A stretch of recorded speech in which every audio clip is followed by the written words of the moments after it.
What's up, Soccer Battle World? Welcome, I'm Uranium Spoon, and today we'll be covering 6 tips for dominating on the field. Please like, subscribe, and share this video in order to help not only this channel, but support the growth of the game.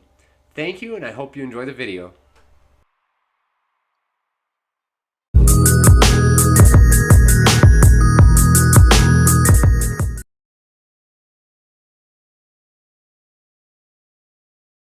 The first and most important tip is actually character selection. I'll be covering each battler quickly to help give you an idea of which battler might be best for you. The reason this is the most important thing is because this is based off of you as a player. For example, I really like high pressure defense, and for me the battler that does that the best is Bolt. What? You mean Bolt that has almost no slide? You mean Bolt, the second weakest character in the game? Yes, that Bolt. Although Bolt's stats are less than impressive when it comes to defense, her technical ability is pretty much untouched by other battlers. This is all because of her speed. It allows for tight coverage and making quick adjustments to stay competitive. These reasons make her my number one choice for dominating defense. My second defensive choice is Chlorine. She is a close second place for me because she can be difficult to use at times. Although she can go from one end of the pitch to the other faster than any other battler because of her slide. Her slide is actually useless if an opponent gets too close. So although she demands a top spot on defense, you cannot dominate if you're in a situation where your battler is useless. This makes her technical play more demanding from you, the player.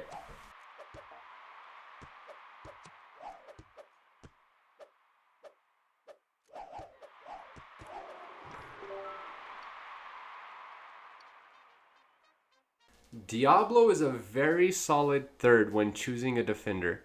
He is pretty much the opposite of Bolt. High slide damage, long slide ability, but very low speed. He hits hard and slides fast, which makes him a good choice for making the other team sit down.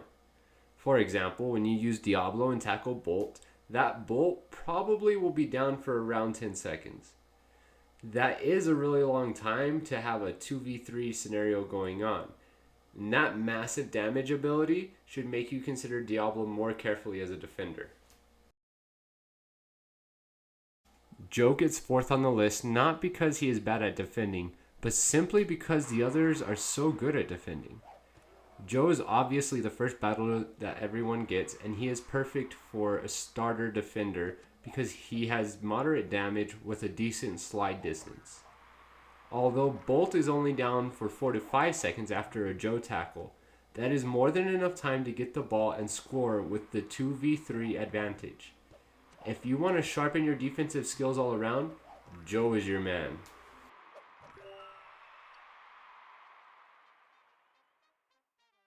Lastly, we have Swish. Now Swish isn't a bad defender, he's just not that good.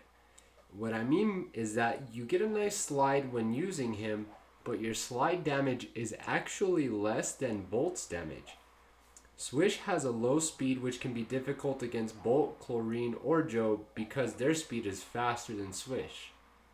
And since his tackle is the weakest, any player you tackle will get up almost immediately. That really hurts his defensive dominance, but it doesn't get rid of it completely.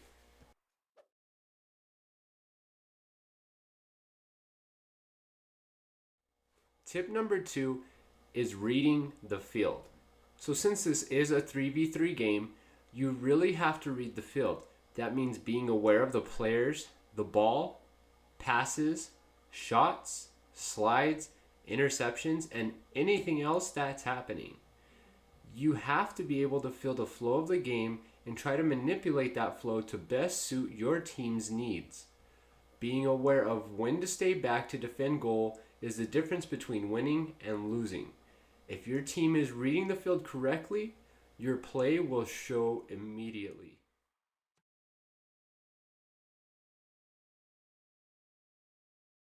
Tip number 3, reading players. Now this one can be tricky. The first step is knowing the battler that you're covering. So if I'm Bolt and I'm covering Swish, my approach to covering him would be different than if I was covering another Bolt.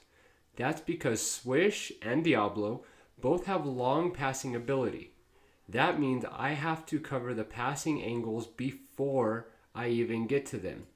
With Bolt, it's different because she has a short passing range. So that means that I can be a little bit more relaxed because she can't pass far. And that gives me the ability to run up on her and get in her face without blowing my coverage. When your whole team is reading the offense, defensive dominance starts to take place. It eliminates any breathing room that the offense may be enjoying. Reading the players really changes based on your character selection and reading the field. It also strengthens pressure, timing, and interceptions made. This tip is probably the most difficult one in this video, but it's also probably the most important one because of how it directly affects the other aspects of your defensive dominance.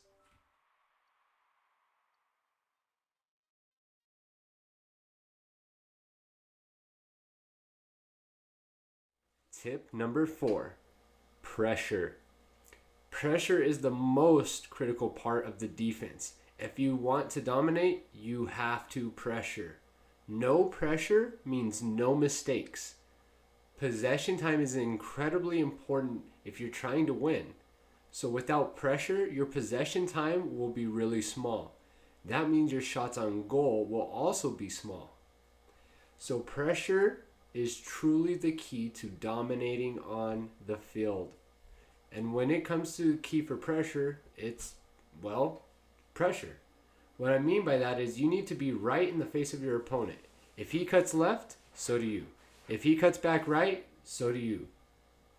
This is where reading the field, reading the other players, and feeling the flow of the game become important. If you can learn how the other team moves, passes, and reacts, your pressure will break them.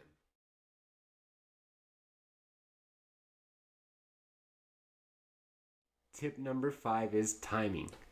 Timing is critical to pressure because it keeps your opponents on their toes.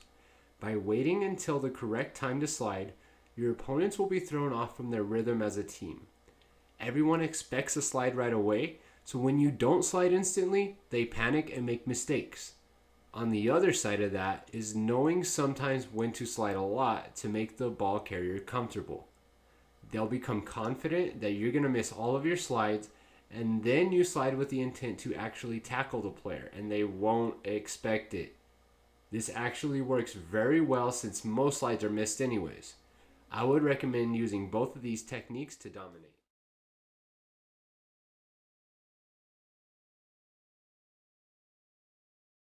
Our 6th and final tip is interceptions. So this tip will actually begin after you complete the first 5. If you can secure interceptions for your team in a game, you're probably going to win. Honestly, you can't really do anything else to get interceptions besides doing the 5 tips before this one. And I know that seems a little bit of a letdown, but interceptions are more of a result than a choice. By selecting a battler that suits you, reading the players and the field, pressuring along with your team, and learning times to slide, your interceptions should go up automatically. Honestly, the best way to practice this is to simply by playing as much as you can. That will fine-tune how you feel the game going and what you can do to change the flow of the game. Those are my 6 tips to help you dominate at Soccer Battle. I hope you got a lot out of this video, and for more videos, check out the rest of the Uranium Spoon channel. Feel free to leave a comment down below and let me know what you think. Also, feel free to leave any ideas for content that you think would benefit you or the Soccer Battle community. Make sure to subscribe because more videos are on their way. In the description below, you'll find a link to my social media as well as a link to download Soccer Battle. Thanks for watching. I'm Uranium Spoon, and I'll see you on the field.